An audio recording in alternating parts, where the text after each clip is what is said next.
In conversation with art, শিল্প আলাপচারিতায়। আমি artist Mohammad Shahabuddin. Bangla একটা কথা আছে যে খালি মুখে চিড়া ভিজে না। আসলে আমি যে কথা বলবো শিল্প নিয়ে, তার জন্য অডিয়েন্সকে তো কিছু দিতে হবে। আমার কাজগুলা দেখাইতেছি, তারপর আপনাদের সাথে কিছু কথা বলি। এই কাজটার বিষয় হলো পাখি। তাহলে এখানে পাখিকে একটু বেশি প্রাধান্য দিতে হবে আমার শিল্পকর্মে। পাখিদের জন্য গাছের ডাল খুব প্রযোজ্য, যে বসে থাকবে। আবার উড়ন্ত পাখি যেগুলো আছে সেগুলো তো আকাশের মতো, এখানে একটু ভাব লাগবেই। তো এই যে ধরেন গাছে বসে আছে, গাছে বসে থাক, তারপরে ওখানে গাছে ওরা কেন বসে থাকবে? গাছে বসে থাকবে ওরা খাবারের আশায়, যে ফল এখানে আছে, ছোট ছোট ফল পাকছে, সেগুলো খাইতে আসছে। আবার পাখির তো কাজ দুইটাই, গাছে বসে থাকা আরাম করা, তারপর উড়ে যাওয়া।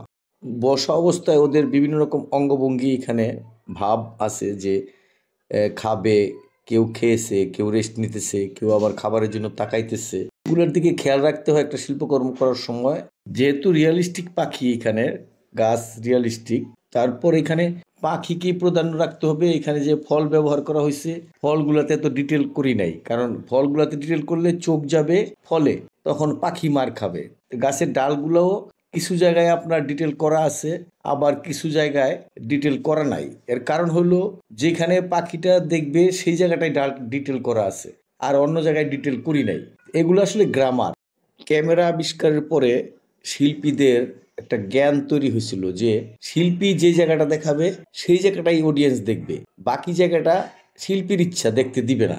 আর যদি দেখতে চেষ্টা করে তাহলে সে কষ্ট পাবে, এবং কিছু কিছু ক্ষেত্রে আরো জোর করে দেখতে গেলে মাথা ব্যথা করবে। তো এই শিল্পীর কিছু ক্ষমতা এখানে অ্যাপ্লাই করা শুরু হলো ক্যামেরা আবিষ্কারের পরে। এই কাজে শিল্প গুণ রেখে এরকম করা হয়েছে। তারপরে শিল্পীর ক্ষমতা এখানে অডিয়েন্স কিন্তু বুঝতে পারবে না যে ওরকমভাবে আঁকছি কি না। অডিয়েন্সকে কিন্তু বোঝানো হচ্ছে যে সবই আঁকা হয়েছে এখানে। শিল্প বিচার করবে কে? যারা শিল্প সম্বন্ধে জানে, শিল্প গুরু, তারাই। তারা কিন্তু কাজ দেখলে বুঝা যাবে এখানে শিল্প গ্রামারের কি হয়েছে, কি বিষয়গুলো আছে কি নাই।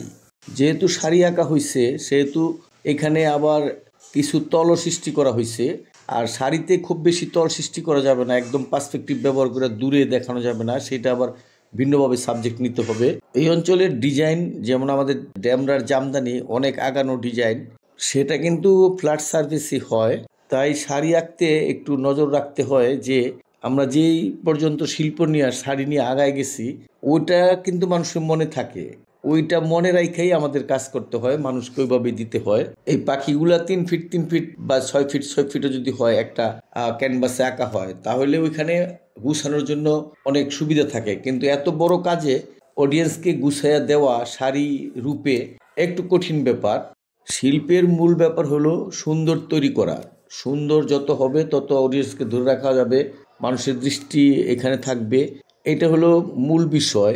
এরপরে হলো রঙের ব্যাপার, কীরকম রং ব্যবহার হবে, কাঁচা না পাকা, শিল্পীর অভিজ্ঞতা এখানে ফুটে ওঠে। ধন্যবাদ সকলকে।